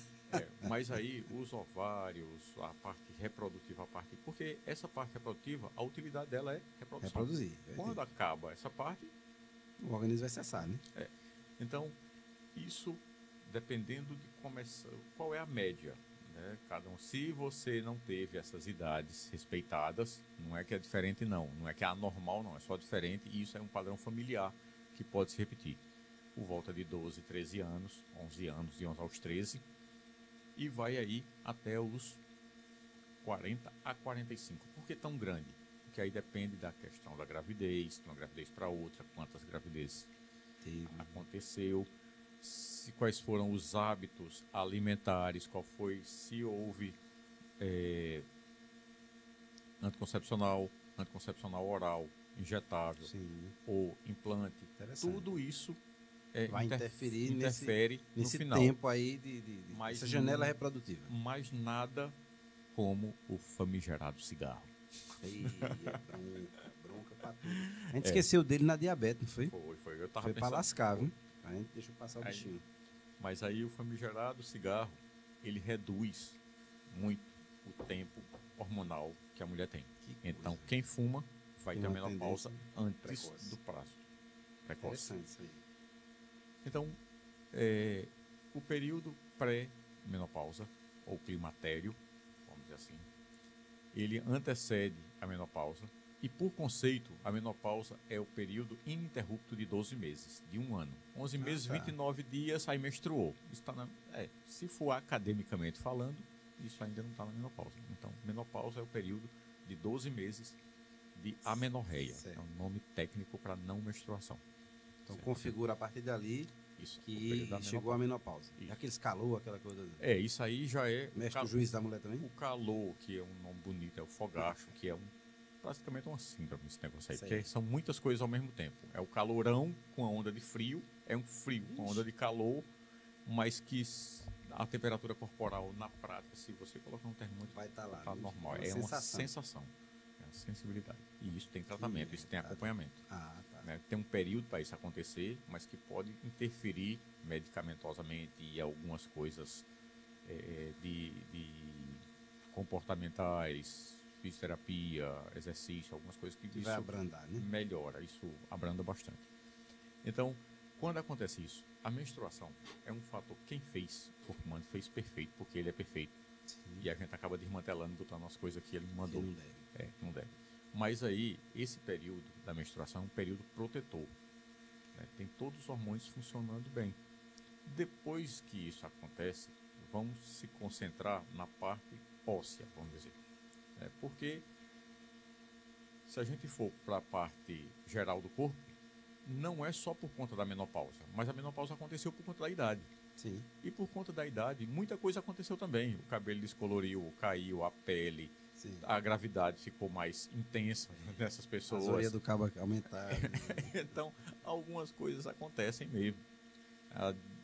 A disposição, e aí a gente fala disposição física, disposição articular, as pessoas que não fazem exercício. Está vendo que eu estou sempre insistindo no exercício físico? O exercício é essencial. Hoje eu acho que eu deveria fazer mais. Eu estou esse 2025 não, mas vamos lá, e o mês de janeiro é o mês de promessa. Então, o mês de promessa, já prometi, mas não cumpri. Mas vamos lá. Eu já comecei. Então, nessa parte aí da menopausa, acaba acontecendo muita coisa que está em declínio, está de ladeira abaixo. Né? Então, para que a gente possa diminuir essa parte de ladeira abaixo, vem algumas medicações que podem repor essas coisas. Então, o que é que está de ladeira abaixo? Os hormônios protetores, eles estão lá embaixo. E aí vem a osteopenia, sim, a osteoporose, a diminuição na absorção das vitaminas, entre elas vitamina D, e magnésio, cálcio, tudo fósforo, vai contribuindo para repercutir no tecido ósseo. Qual é o foco de fazer uma reposição ou estar lembrando disso? É que as mulheres têm uma saúde geral, mas vamos fazer um recorte da parte óssea. Ela com osso fraco, quebra mais fácil, pode estar acamada e pode começar um declínio da sua vida muito mais rápido. Certo. Né? Essas medicações, elas têm o poder de inibir tudo no corpo da gente está no equilíbrio. E aí, quando começa a menstruar, quando começa a menopausa, é um desequilíbrio programado. Mas a gente pode interferir para que ele volte para o equilíbrio e a pessoa vive mais e melhor. Não adianta só viver mais. Viver melhor. Então, essa medicação, ela vai inibir algumas substâncias que são naturalmente, tira alguns elementos do osso para que ele se regenere, assim como acontece com a pele da gente, com o cabelo, com a lágrima, com o suor. Isso tudo é um processo de regeneração normal do corpo. E essa medicação inibe essa parte que tira esse elemento do osso, que é o osteoclasto. E fornece e impulsiona a reprodução, vamos dizer assim, eu vou falar de uma forma muito prática, o que melhora o osso. Então, o osteoclasto corrói e o osteoblasto vai devolver, vai produzir. Então, as pessoas que hoje tem alguns exames, né, desde raio-x, você vê o osso bem rarefeito, certo, como também na própria matriz óssea ou exames de imagem que nem são tão sofisticados assim hoje, como a densitometria óssea. O nome está dizendo densitometria, ver a densidade do osso. Então é um bom exame para ver a quantidade de osso que tem. Os principais locais é no quadril e na coluna, que foi escolhido por diversos estudos, que é a parte onde fica essa medição. E essa medição ela é calibrada por um aparelho e tal. Então, a partir disso, vê um índice de risco de fratura. Então, para que não se tenha fratura, começa a tomar essa medicação. né? Que aí tem os nomes bonitos, né? Os dronato aí, os alendronato, isendronato, ibandronato, todos esses aí. Só que detalhe, e aí vem a parte que os médicos que trabalham com implante, não só os odontólogos, mas também quando você vai fazer algum implante, vai fazer harmonização facial, vai fazer alguma coisa desse jeito, o osso, ele precisa ter um processo inflamatório, e aí eu não estou falando inflamatório ruim, não, inflamatório bom, para que cause a cicatrização, e essa cicatrização bote osso lá onde o dentista abriu o buraco para botar o implante. Isso, exato, perfeito. Não é assim? Perfeito. E essa medicação tem que ser usada conforme o seu médico mandou, mas também os dentistas, o seu implantodontista, tem que ter conhecimento para planejar isso aí. Perfeito. Certo? Então, será que vale a pena parar a medicação por um tempo para fazer os implantes? É uma pergunta que a gente vai responder no próximo capítulo. No próximo capítulo, perfeito. E será que dá para tomar essa medicação e ainda assim fazer os implantes e ele correr o risco de demorar a cicatrização, essa cicatrização não ser boa, o aperto lá que o Dr. Davi vai dar nessa peça, esse parafusinho, pegar, não pegar, tal. Então, isso aí é o que está muito em voga e eu acho que vale a pena a gente esmiuçar essa... eu tive uma paciente, ela fez algumas extrações, os dentes não estavam com tanta inserção óssea. E realmente demorou a cicatrizar. Ela tomou alguns anos essa medicação. Eu solicitei o CTX, que é um marcador, né, da divisão do colágeno que está no osso. E aí estava abaixo do que normalmente estaria, mas mesmo assim era necessário fazer essa extração. Demorou bastante, mas cicatrizou. E aí essa paciente, alguns meses depois que terminou o tratamento comigo, ela caiu de moto. Né? Uma jovem senhora pilotando, caiu de moto. E ela teve uma fratura, se não me falha a memória, na tíbia. Fez a redução da fratura e cicatrizou normalmente. Beleza. Então, assim, é um dos fatores. Se a literatura hoje fala assim, se é oral, via oral, mais de 3 anos, se o paciente tem muito comprometimento, toma corticoide, né, é tabagista, tudo isso favorece negativamente o paciente. Né? Naturalmente, o tabagismo, corticoide, né, diminui a imunidade, se toma algum agente que mexa na imunidade. Mas aí a gente começa a observar. Eu observo, rapaz, se botasse um implante nessa paciente, a gente tem tanto receio, aí as complicações é de 1, 2, 3%, 4%, são baixas. Quando é oral, né? Quando é oral. E aí essa paciente fez uma fratura e teve que operar. Ela ia ficar quebrada. Tu entendeu? Então, assim, às vezes a gente se assusta muito. Eu digo, você, colega que está me vendo, a gente vai pela literatura, mas a gente tem que observar também o que acontece. Né? Lógico que ninguém vai operar paciente que tem um comprometimento orgânico visível, né? Um paciente de risco, de fato, e colocar implante que vai necessitar dessas reações que Jair Flávio falou. Mas aí, se a paciente tiver uma queda e quebrar um membro, ela vai ter que se operar ou não vai ter? Vai ter que se operar. Então, assim... E se ela não se operar e for consolidado, vai consolidar torto, mas vai consolidar também. Consolidar, entendeu? Então é interessante, assim, vamos ver do ponto de vista de implante. O paciente usa uma prótese inferior que não segura. Cerca de 80% dos pacientes que usam prótese inferior não usam. Ele bota quando vai comer tira. Porque machuca. Ela é estética. Ela é apenas estética, e olhe lá. Porque a musculatura da região inferior da mandíbula tem o assoalho, tem a língua, né? O rebordo realmente ele reduz bastante. Atrofia, né? Atrofia muito. Então, assim, o paciente que usa uma prótese dessa machuca. E traumas, né, crônicos naquela região pode desencadear o que a gente não deseja, que é um processo de um trauma contínuo, faz uma lesão e não cicatriza, a semelhança do diabetes.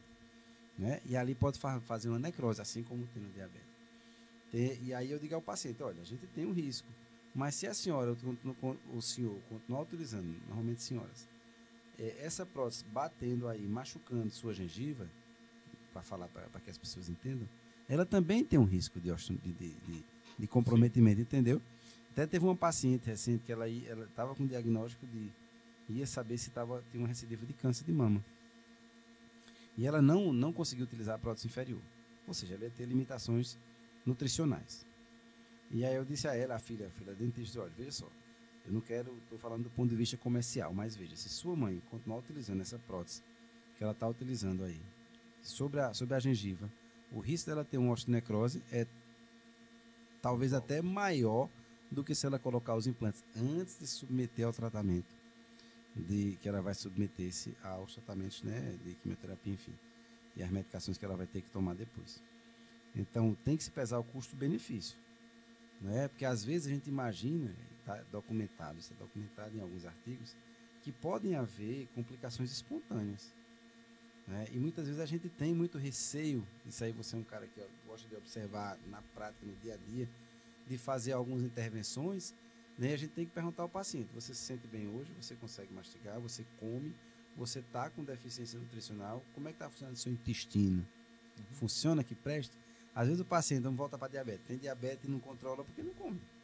Ela não consegue mastigar os alimentos adequadamente, né? E muitas vezes a gente precisa ter essa terapia de choque e que as pessoas entendam. Gente, tudo na vida tem risco e benefício. A gente tem que começar a pesar adequadamente e fazer o que a gente está fazendo, discutir ciência para trazer segurança para o paciente. Agora, a resposta que eu acho que você respondeu é: não se deve, na minha opinião, se chegassem para mim, eu dar um parecer para uma paciente que vai fazer um implante e ela está controladinha, ela tinha osteopenia e agora saiu do risco de osteopenia, fez uma densitometria de controle, tá, beleza, melhorou isso aí, não tem nenhum risco. Se o doutor Davi me perguntar o que faz, bota os dentes que essa mulher precisar, rapaz, que é o próximo passo para que ela se sinta bem e para que a gente esteja dando o melhor que a gente consegue. Isso. A gente está causando nessa pessoa o que ela quer. A gente vai estar dando, assim, não é dando o que ela quer, você vai estar assessorando a qualidade de vida que ela busca. Eu não concordo com as pessoas que dizem, não, então a gente suspende, deixa ela um pouco osteopênica, que eu já vi essa corrente. Né? Mantém isso aí e depois dos implantes volta. Certo. Mas o risco dela com osteopenia, depois vai com osteoporose, ela cair e quebrar o fêmur, né, ou quebrar qualquer osso, não vai impactar mais ainda do que ela perder esse implante, caso venha a porcentagem dela cair e ter uma fratura espontânea é grande, enquanto que é de 1 a 2% desse implante não dá certo. Eu prefiro correr o risco de 1 a 2%. Perfeito. Então, assim, eu prefiro gente, mesmo. O que eu queria deixar de mensagem para aquela câmera, né? Eu gostaria de perguntar, aquela lá, você que está me vendo aí, eu sugiro a você, paciente, que se informe. As informações hoje estão muito acessíveis. Mas também muito bagunçadas. E bagunçadas, né? Peço orientação. Mas você, estudante, você dentista, se informe, leia, que muitas vezes a gente cria um monstro, cria um bicho, né? Que a literatura ela tá ali estática. As pessoas viram, né? Estudaram e escreveram. É bem verdade, naqueles pacientes que eles avaliaram. Né? Se o paciente, hoje a realidade mudou, o idoso de 10 anos atrás não é o idoso de hoje mais não. Né? Os idosos querem viver, eles precisam. Deixa eu já te interromper uma coisa. Eu sou muito crítico de trabalhos. Fiz um tempo análise desses trabalhos de viés. Você observando qual é o viés. Tem trabalhos muito bem escritos com muitas coisas, né? E tem aqueles que quando... Tu já percebeu que na vida real os pacientes da gente, que a gente vai olhar a gente olha o título, a gente vê o desenho, não dá muita importância para os critérios de inclusão e de exclusão e vai lá para a conclusão como é que aconteceu isso. Aí quando você vai para a vida real e diz, deixa eu procurar um paciente como é que está aqui. Normalmente os pacientes da gente nem se incluem, nem se excluem daquele negócio ali.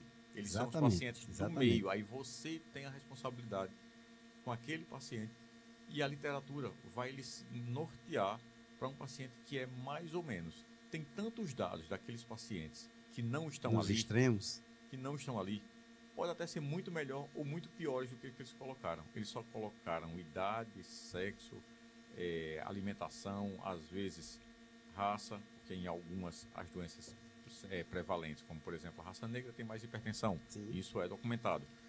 Então as pessoas de raça negra também não tem a deficiência muito de vitamina D como de raça branca, porque a própria melanina faz aquele efeito. Então, quando você pega os pacientes na prática, muitas vezes, a maioria das vezes, eles não se enquadram naqueles critérios de inclusão nem de exclusão do que você vê no trabalho. Então, é você e sua prática mesmo, é você e o que você viu, é você e seu bom senso. E a gente tem que, nós somos da ciência, né? A gente tem que ter esse senso de interpretação. Sim. Né? Que muitas vezes, hoje mesmo eu liguei para um colega, veja, eu estou com uma paciente assim, tumor risedronato, 5 anos, o que é que você acha? Aí ele me passou os critérios de risco. Disse, colega, isso aí eu já sei. Eu estou te perguntando se tu tem experiência, tu já fizeste. Como foi? Ele disse, não, fulano fez. Eu digo, mas você? Ele disse, não, nunca fiz. Aí eu disse, colega, veja, a gente precisa sentar com profissionais aí que nós somos responsáveis e gostamos da ciência, para a gente estabelecer os nossos critérios. Porque os pacientes estão vivendo mais, nós a cada dia vamos nos deparar com pacientes com essa realidade. Pacientes com 150 anos que querem fazer implante. Exatamente, paciente com 80 anos, ele merece? Merece. Sim. Ele está bem. Então, assim, a gente vai ter que fazer. Ou quem vai fazer? Ou ninguém vai fazer. Como é que vai fazer? A gente tem que explicar. Hoje mesmo eu estava redigindo um termo de esclarecimento e eu coloquei, existe um risco de tantos por cento, coloquei a citação, porque é importante, existe um protocolo que se faz prévio, que é com pentoxifilina e tocoferol, né, que você minimiza os riscos, e aí a gente precisa ter esse embasamento e expor, não só para o paciente, mas para a família inteira. Olha, tem um risco de 1 a 2%, mas tem um risco de 7% de perder o implante da população geral. Sim. Geral. Menor do que o da população geral. Tá lá, então assim... Ou acrescido A. O acrescido A, exato. Assim, o que é que você acha melhor? O seu pai, sua mãe, no caso a mãe, né? Sua avó, utilizar esses implantes e ter uma qualidade de vida ou não? Ou deixar isso para lá e deixar ela como está?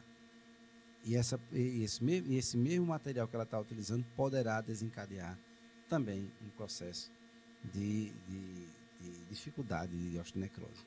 Então, são esses questionamentos que a ciência, a gente vai passando o tempo, a gente vai lidar com essas dificuldades no dia a dia. E hoje, essa questão do metabolismo, dos alendronatos, vários pacientes com neoplasias malignas no tratamento de câncer, que precisa, pós o seu tratamento, também ser tratado. Né? Então, a mensagem que eu quero deixar aqui para os colegas é, gente, o profissional da odontologia, há muito tempo, ele deixou de ser o profissional que trata de cavidades, que vai fazer perfurações dos ossos, que no caso do implantodontista, para resolver, para colocar uma prótese sobre ela. A gente tem um dever de conhecimento dos assuntos pertinentes, um pouco da endocrinologia, do metabolismo, né, das medicações. A gente tem que ter esse conhecimento. A gente tem que sair dessa caixa. Né? Muitas vezes a gente pergunta, não, vá para o médico. O médico sozinho não vai resolver. Ele precisa conversar com a gente. E a gente tem que ter uma linguagem mínima para poder entender o que o doutor está falando. Como é que você vai dizer, doutor, resolve isso aí? Ele vai fazer perguntas.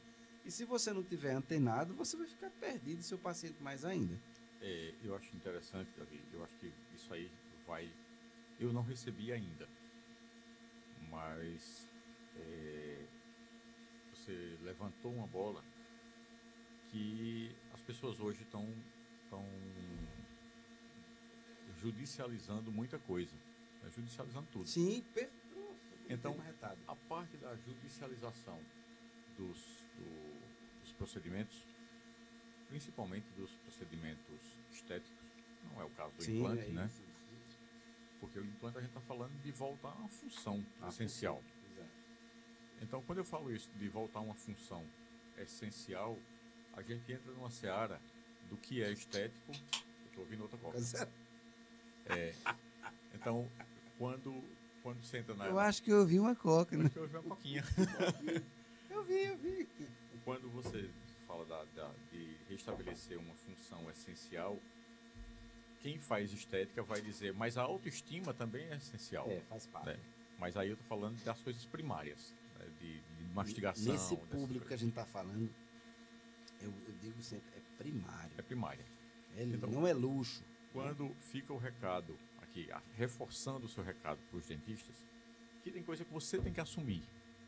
Tem coisa que o odontólogo, o implantodontista, é ele que vai ter que assumir. Ele não vai poder ficar sob a égide do parecer do endócrino dizendo, porque eu vou olhar lá, eu vou pegar a densitometria dela, vou ver os exames, vou lá, tudo certinho, eu vou dar um parecer favorável que do ponto de vista endócrino metabólico ela está apta a realizar procedimentos assim, assado.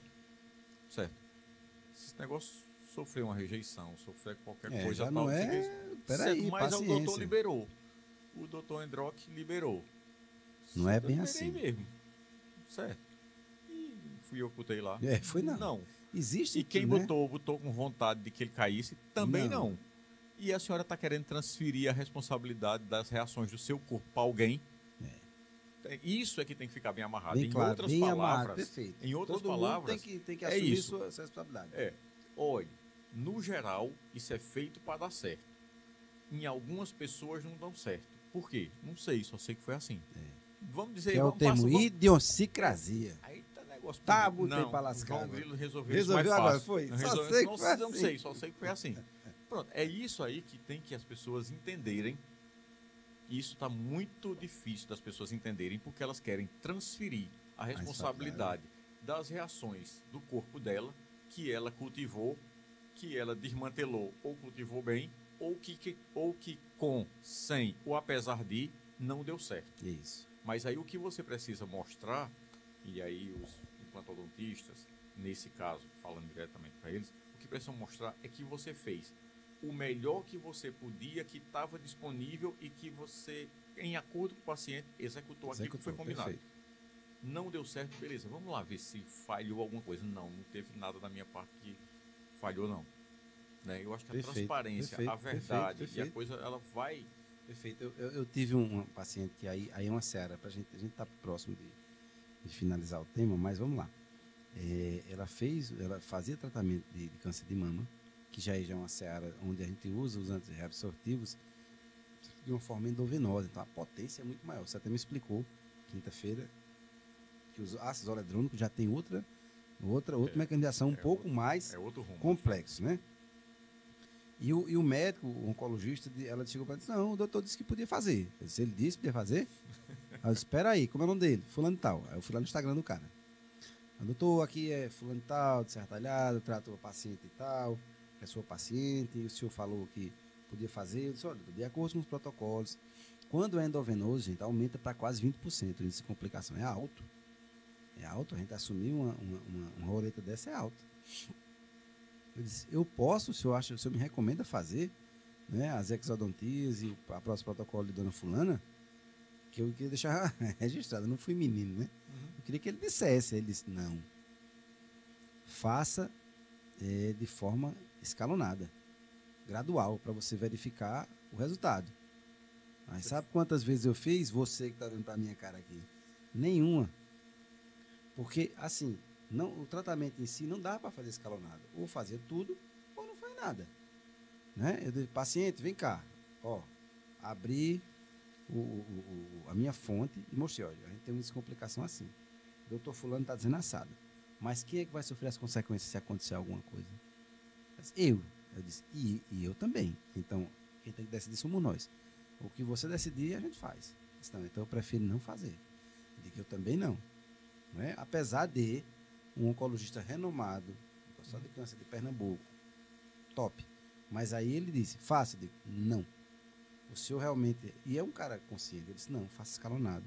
Então, assim, gente, a mensagem que eu tenho que enaltecer é assim, não é se impor perante ninguém. Você usa o seu conhecimento para debater. Né? O senhor acha prudente? Ele disse, não, eu não acho prudente. Então, estamos de acordo. Né? E quem está no meio? O paciente, que é um leigo. Que é o maior interessado. Ele está ali para fazer o que vocês decidirem fazer com ele. Mas aí entra aquela questão. A gente tem que conversar. Sim. É multidisciplinar. Não tem essa história de você se encolher. Você só se encolhe se você não tiver conhecimento. Verdade. Não é verdade? Então, assim, a gente tem que debater. É uma literatura complexa, mas que deve ser acessada. E não Então, tem, hoje a gente não está mais na época do achismo, não. não, não pode. Não é porque comigo não, você não acha nada. Você baseou-se em quê, né? Se você está achando, você não vai achar nada daqui a pouco. É verdade. Você vai se perder. Vai se perder. Então, assim, implantodontistas. A implantodontia é uma especialidade muito atrativa hoje. Porque é algo que os dentistas veem uma forma de um retorno financeiro maior. Assim como a harmonização orofacial e o respeito de todas as especialidades. Entretanto, quando a gente se lança numa especialidade tão complexa, veja, tudo que a gente falou até agora repercute diretamente na especialidade da implantodontia. Sim. Diretamente. Então, assim, veja, eu estou diante de um expert em endocrinologia, um médico experiente, né, que não brinca, que está todo dia fazendo, está no UTI, está vendo o resultado do que ele faz. E a gente está falando de questões complexas. Só que se você estiver raso, ou seja, você não tiver um conhecimento, não buscar, como é que você vai ter segurança para o seu paciente, para você ofertar um serviço de qualidade? Não é só um serviço de qualidade, é um serviço de resultado. Porque muitas vezes o paciente ele vai ter uma repercussão, se não for bem planejado, bastante insatisfatória.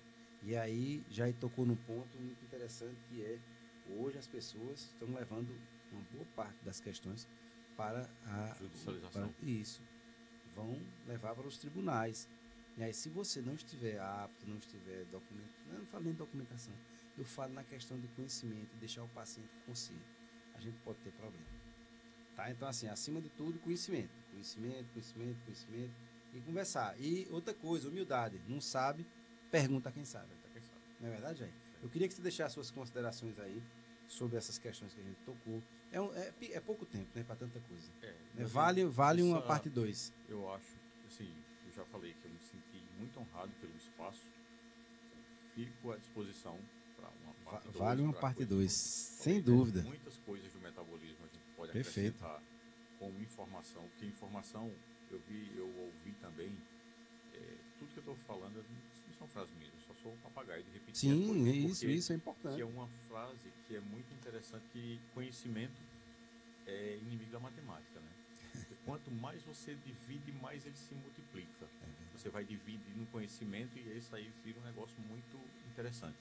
Tem gente que gosta de centralizar, ser o dono daquele conhecimento. Acho que hoje perdeu isso. Perdeu, a gente tem que democratizar. E assim, eu vou citar aqui uma grande estomatologista que reside aqui na nossa cidade. E a estomatologia é a área da odontologia que trata dos diagnósticos, que é a doutora Rita. E ela me disse um dia, um abraço para a doutora Rita, ela disse, meados de 2010, você conheceu, né, ali próximo, sim, eu fiz, né? Perfeito, ali próximo, isso. E ela disse, Davi, uma coisa, doença não lê livro. Então, eu trago uma mensagem do estomatologista, uma pessoa que se formou fora do país, né? E ela diz, doença não lê livro. Então, vale muito o que Jair falou. A gente tem que estar embasado no que a gente conhece e entender que nós somos intérpretes, né? Nos processos de diagnóstico, de condução dos casos. Né? E aí, não é porque exatamente aquilo, o estudo pegou públicos diferentes, não é o público diretamente a gente está usando. Né? Então a gente tem que apostar no nosso senso de interpretação. Não é? E assim, você agradeceu, e eu vou lhe agradecer pela sua presença. O papo foi top. E aí, com gostinho de quero mais. Isso é que é bom, né? Isso é que é bom.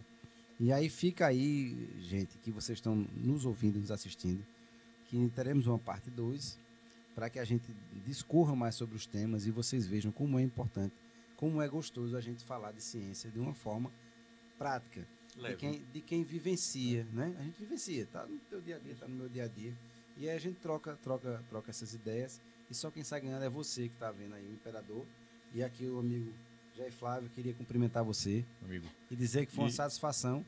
Aí de pronto ele aceitou, viu? Disse, vamos embora. E eu acho que esse apelido do Imperador caiu muito bem. Eita, rapaz, olha, assim, não é? Na canela, e aí eu sempre falo, eu tive ontem, né, na quinta-feira lá na Rádio Vila Bela com o amigo Anderson Tênis, e eu disse, esse podcast, né, esse projeto, devo a você, Anderson, devo a Marcílio, que vocês não estão vendo, ele está aqui por trás das câmeras, né, que impulsionou aí essa ideia. E assim, nada de vaidade, a gente está aqui para falar de conhecimento e difundir conhecimento de uma forma democrática, que é uma das coisas que o mundo atual proporciona. Né? A gente falar e despertar. Olha, se a gente está falando desses temas que às vezes estão lá escondidinhos no rodapé, a gente tem que colocar para fora. Né? Quando eu falo assim, Davi, eu achei muito importante você falar sobre nada de vaidade.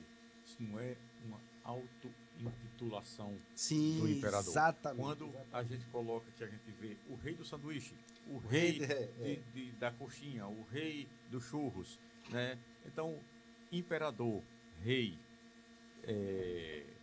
príncipe, tal, isso mostra mais, isso fala muito mais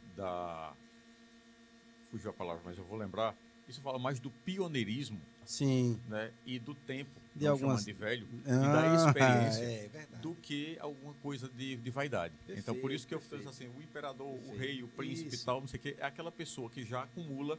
Se você tivesse um filho com idade de estar na faculdade, que fosse fazer odontologia, o príncipe dos implantes. O príncipe. Porque está herdando. Exatamente, isso é uma... herdando.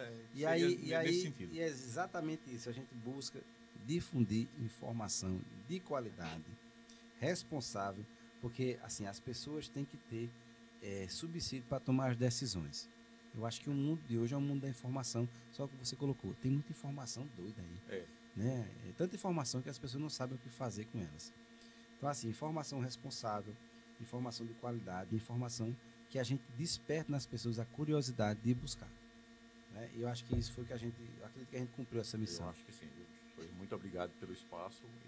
Eu que agradeço. E assim, até a próxima, viu? Imperador e nosso ilustre convidado. Valeu, vai ter a parte 2. Forte abraço.